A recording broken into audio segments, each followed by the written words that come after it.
Hello friends, 'Brahmamudi' serial June 29th ఎపిసోడ్‌లో ఏం జరిగిందో చూద్దామండి. లాస్ట్ ఎపిసోడ్‌లో డీల్ ఎలాగైనా సక్సెస్ అవ్వకుండా చేయాలని చెప్పేసి రేఖ మనుషుల్ని పెడుతుంది శృతి ఇంటి దగ్గర. ఈరోజు రేఖ కళ్ళు కప్పి ఎలాగైనా శృతి ఇక్కడికొచ్చి డీల్ సక్సెస్ అయ్యేలా చేస్తుందనమాట. ఈరోజు ఎపిసోడ్‌లో జరిగిపోయింది. ఇదే ఎపిసోడ్ ఎవరైనా కొత్తగా చూస్తున్నట్లయితే మన ఛానల్ సబ్స్క్రైబ్ చేసుకోండి. వీడియోస్ లైక్ చేయడం మాత్రం అస్సలు మర్చిపోద్దు. ఇప్పుడైతే ఎపిసోడ్‌లోకి వెళ్ళిపోతాం. శృతి ఇంకా రావడం లేదని చెప్పి ఇందు, రాజు కంగారు పడుతూ ఉంటారు. శృతి ఇంకా రావడం లేదు, ఫోన్ కూడా లిఫ్ట్ చేయడం లేదు. హర్షకి వెళ్ళిపోమని చెప్పానా రేఖ అంటుందన్నమాట. ఏం పిన్ని, నీకు డీల్ క్యాన్సిల్ చేయాలని ఉందా ఏంటి అని రాజు గట్టిగా కౌంటర్ వేస్తాడు. అలా ఏం లేదు, హర్షకి ఏదో పని ఉందంట, మళ్ళీ అది కాకపోతే మన మీద ఫైర్ అవుతాడు కదా అని అంటుంది రేఖ. ఏం కాదు, శృతి గారు వస్తారని రాజు అంటాడు అనమాట. అదే టైంకి ఆటోలోంచి శృతి దిగుతుంది. చూసావా, చెప్పినట్టుగానే వచ్చారు శృతి గారు అంటారు రాజు. ఏమైంది శృతి గారు అని ఇందు అడుగుతుంది. దారిలో వస్తుంటే స్కూటీ పాడైపోయింది మేడం, ఆటో వల్ల లేట్ అయింది. మరి ఫోన్ చేస్తే ఎందుకు రెస్పాండ్ అవ్వలేదంటే ఫోన్ సైలెంట్లో ఉండడంతో చూసుకోలేదు మేడం, అందుకే లేట్ అయింది మేడం అని ఇందుతో చెప్తుంది. సరే ముందు పదండి, అక్కడ వాళ్ళంతా వెయిట్ చేస్తున్నారని అంటుంది ఇందు. శృతి ఇక్కడ ఉంటే మరి అక్కడ ఎవరున్నట్టు అని రేఖ లోపల అనుకుంటుంది. అలా మనసులో కాదు పిన్ని, వాళ్ళకి ఫోన్ చేసి కనుక్కోండి అంటూ రేఖకి రాజు కౌంటర్ వేసి లోపలికి వెళ్ళిపోతారు. రేఖ వాళ్ళకి ఫోన్ చేసి, రే ఎక్కడ చచ్చారా, ఏం చేస్తారా రౌడీలకు ఫోన్ చేసి అరుస్తుంది అనమాట రేఖ. ఎక్కడున్నా మేడం, మీరు చెప్పిన ఆమెనే చూస్తున్నాం, ఆమె ఇంటి ముందే ఉన్నాం మేడం అని వాళ్ళు చెప్తారు. అది ఆల్రెడీ ఇక్కడికి వచ్చిందిరా చవటర్లారా, మిమ్మల్ని నమ్ముకున్నాను చూడు, అది నా తప్పు అని రేఖ వాళ్ళని తిట్టేసి ఫోన్ పెట్టేస్తుంది. అదేంటి ఆవిడ ఇక్కడే ఉన్నారు కదా అని లోపలికి వెళ్తే అలా ఒక లక్కీ గడి చీరలో వచ్చారు, ఆవిడ నిమ్మరసం ఇస్తాడు, నిమ్మరసం ఇస్తారని చెప్పి లోపలికి వెళ్ళింది మేడం అంటారనమాట. ఏవండి ఏంటి అని అంటే లక్కీ వచ్చి నిమ్మరసం ఇస్తాడు. ఇది సరిపోతుందా, మచ్చికి కూడా ఇవ్వాలా, మాతో పెట్టుకోకుండా అని చెప్పి చీర కట్టుకొని వచ్చి లక్కీ తర్వాత ఓపెన్ చేసి మాతో పెట్టుకోకుండా అని చెప్పి వార్నింగ్ ఇస్తాడు లక్కీ.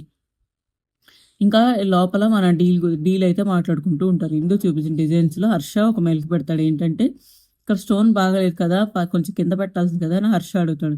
ఇదే ఛాన్స్ అనుకొని ఇందుని తిడుతుంది రేఖ. ఏంటి ఇందు ఇలా చేసావు, ఇలా అయితే ఎలా, ఇప్పుడు హర్ష మన డీల్ వద్దంటాడేమో అని రేఖ అంటుంది. మేమంతా అనుకొని ఇలా డిజైన్ చేస్తాం, ఆ స్టోన్ గురించి ఇందు మీకు ఇప్పుడు ఏంటి, ఇందు చాలా కష్టపడింది, ఏంటి పిన్ని అంత మాట అనేసావు, ఆ స్టోన్ గురించి ఇందు మీకు చెప్తుంది, అక్కడ ఎందుకు పెట్టలేదో చెప్పిందు అని చెప్పి రాజు అంటాడు అనమాట. ఇక ఇందు ఎక్స్ప్లెయిన్ చేసిన తీరు చూసి హర్ష చాలా సంతోషపడిపోతాడు. అద్భుతం అని ఇందూరు మెచ్చుకుంటాడు. ఇకపై మా కంపెనీ కాంట్రాక్ట్లన్నీ మీకే ఇస్తాం, ఈ డిజైన్స్ కనుక సక్సెస్ఫుల్గా మీరు చేసిస్తే మా కంపెనీ కాంట్రాక్ట్లన్నీ మీకే ఇస్తాం, 3 నెలల్లో ఈ డిజైన్స్లో నగలు చేయించి ఇవ్వండి అని చెప్పి హర్ష అంటాడు. ఇంకా డీల్ అంతా ఓకే అయిపోతుంది. అందరూ వెళ్ళిపోయిన తర్వాత మన శృతిని రేఖ మాట్లాడుతుంది అనమాట. నేను చెప్పింది ఏంటి, నువ్వు చేసింది ఏంటి, నేనంటే భయం తగ్గిందని శృతికి వార్నింగ్ ఇస్తుంది రేఖ. నేను ఇందు మేడం కోసం ఏమైనా చేస్తాను, నేను ఇలా ఉండటానికి కారణం రాజ్, కావ్య మేడంలు, వాళ్ళ కోసం నేను ఏదేం చేస్తాను, మీకు భయపడను, మీరు ఏమైనా చేసుకోండి, నేను ఏం చేస్తానో నీకు తెలియదు అంటే మీరు ఏమైనా చేసుకోండి, వారి కోసం ప్రాణాలైనా ఇస్తానని శృతి అంటుంది. ఆ మాటలకి రేఖకి ఇంకా కోపం వస్తుంది అనమాట. ఎవరిని చూసుకొని నీకు ఇంత ధైర్యం, రాజుగాడేనా అని అంటుంది రేఖ. నేను చెప్పినా వినకుండా నువ్వు అనుకున్నది చేసావు కదా, ఇప్పుడు నేను అనుకున్నది చేస్తానో నీకేం జరగబోతుందో కూడా నువ్వు ఊహించలేవని చెప్పి బెదిరించి వెళ్ళిపోతుంది రేఖ. ఈ విషయాలన్నీ చాటుగా ఇందు వింటుందనమాట. ఏంటి శృతి గారు, రేఖ అంటే మిమ్మల్ని ఇలా చేసిందని ముందే నాకు చెప్పొచ్చు కదా అని శృతితో ఇందు అంటుంది. నాకేమైనా పర్లేదు, మీకేమైనా అయితే ఇబ్బంది కదా అంటే నాకేమైనా పర్లేదు, మీరు మాత్రం ఎవరి ముందు తల వంచకూడదు అని శృతి అంటుంది. ఈరోజు నేను ఇలా ఉన్నానంటే మీ అమ్మ నాన్నలే కారణం, మీ అమ్మ నాన్నల వల్లే ఈరోజు నేను ఇలా ఉన్నానని శృతి అంటుంది. వాళ్ళలాగానే మీరు కూడా ఈ కంపెనీని డెవలప్ చేయాలని శృతి అంటుంది. ఇంకో పక్క చలపతి, లక్ష్మీలు ఇద్దరు కూడా తమ యజమాని పిలిచాడని చెప్పేసి భోజనం చేయడానికి ఇంటికి వస్తారు. వాళ్ళ కూతురు వాళ్ళు మాట్లాడుకుంటూ, చలపతి నువ్వు మా కంపెనీలో చాలా ఏళ్ళుగా పనిచేస్తావు, అందుకే నీకు 5 నెలల బోనస్ ఇస్తున్నాను అది ఇది అని చెప్పి మాట్లాడుకుంటూ ఉంటారనమాట. ఆ తర్వాత వాళ్ళ అమ్మాయిని పరిచయం చేస్తారు. వాళ్ళ అమ్మాయి ఏమో ఒక సాఫ్ట్వేర్ కంపెనీ పనిచేస్తుందని చెప్పి వాళ్ళ అమ్మాయి పనిచేసే కంపెనీ పేరు చెప్తుంది. అందులోనే మా అబ్బాయి కూడా పనిచేస్తున్నాడని చలపతి చెప్తాడు. అయితే చలపతి వెంకీ పేరు చెప్తుంది అనమాట. వెంకీ అలాంటి వాళ్ళు ఎవరు లేరని ఆమె అంటుంది.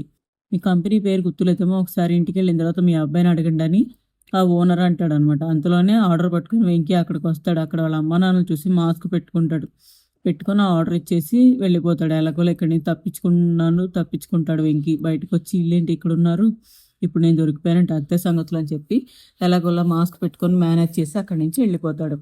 ఇంకా ఇటు డీల్ సక్సెస్ అయింది కదా, అలాగే ఆ ప్లాన్ ఫెయిల్ అయిన కోపంలో రేఖ ఇంటికి వచ్చి అక్కడ కూర్చుంటుంది అనమాట. అసలే రేఖ ప్లాన్ ఫ్లాప్ అయిన మంటలో ఉంటే మన పుణ్యమే కారం చల్లినట్టు భ్రమరాంబ భర్త శేషు స్వీట్లు పట్టుకొని వస్తాడనమాట.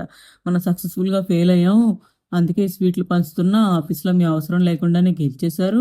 స్టాఫ్ దృష్టిలో దేవుళ్ళయ్యారు. ఇక రేపో మాపో ఆ ఇంట్లో కూడా రేఖ అవసరం లేదని నిరూపిస్తారేమో అని చెప్పి శేషు అంటూ ఉంటాడనమాట. వాళ్ళకి తిరిగే ఉండదు అని శేషు వాళ్ళని ఎలాగోలా తప్పి పొడుస్తూ ఉంటాడు.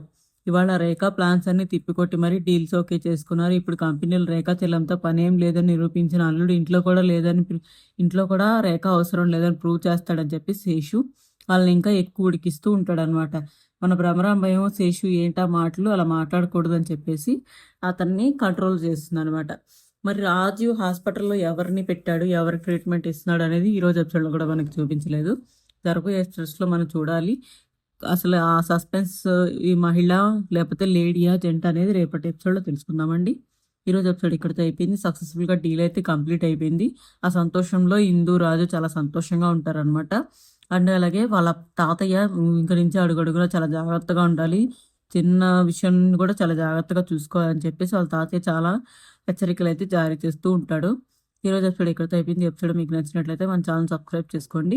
వీడియోస్ లైక్ చేయడం మాత్రం అస్సలు మర్చిపోద్దు. ఇప్పటివరకు నా వీడియో చూసిన thank you so much for watching.